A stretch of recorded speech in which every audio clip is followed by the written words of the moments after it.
Dario mi diceva che è una cavalla che spesso viene stappata addirittura dietro la macchina e diventa molto cattiva dopo per partire meglio, bisogna un po' svegliarla, però ha un parziale secco molto importante.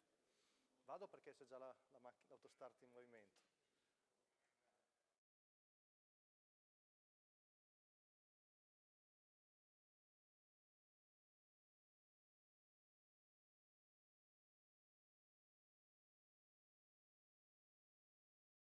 Terza corsa, sono 3 anni non vincitori 10.000 in carriera, tutte femmine rimaste al via, ritirati i numeri 6 e 7, 1 Divas Priest, Andrea Farolfi, 2 Duquoin S, Alessandro Gocciadoro, 3 Destiny di Poggio, Roberto Vecchione, 4 Denise Dorial Mail, Maurizio Cheli, 5 Dimpian Up SM, Vincenzo Piscoglio dell'Annunziata, che rinuncia al lancio, Dimpian Up, mentre velocissimi rompe Denise Dorial Mail, velocissime Duquoin S, cerca posizione seconda alla corda Destiny di Poggio davanti a Divas Priest e Dimpian Up SM, mentre ormai fuori corsa Denise Dorial Mail.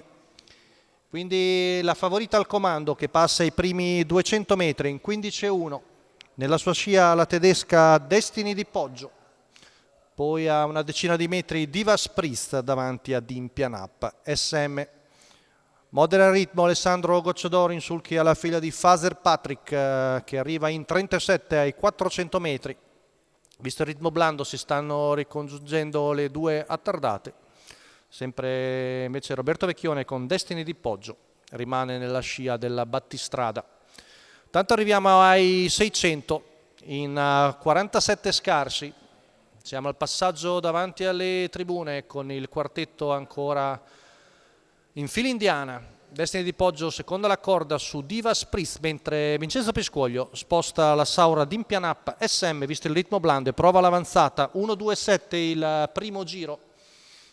Roberto Vecchione che controlla con Destiny di Poggio l'avanzata della Saura, mentre Divas Priest fatica un po' a mantenere il ritmo della battistrada, che è aumentato notevolmente. Primo chilometro tattico in 1.18.1 con Destiny di Poggio che va a far match con Duquoin S che allunga, poi Dimpian Up SM che si mette alla corda, retta di là passata in 14.1, 29,5 il terzo quarto, insiste Destiny di Poggio su Duquoin S mentre si butta di dentro Dimpian Up SM e avvicina la battistrada, sta anche rientrando a Destiny di Poggio. Intanto l'ultima curva viene passata in 14,5, retta d'arrivo, cerca lo stacco Duquoin S e Dimpian Up SM di dentro e Destiny di Poggio che stanno lottando ormai solo per il secondo posto. Vince nettamente Duquoin S, mentre per il secondo Destiny di Poggio batte Dimpian Up SM. 29,2 a chiudere, 1,15,6 la media al chilometro per Duquoin S, Fazer Patrick e Galliera AS. Alessandro Gocciadoro la guida al training per la scuderia Il Moro in percorso di testa.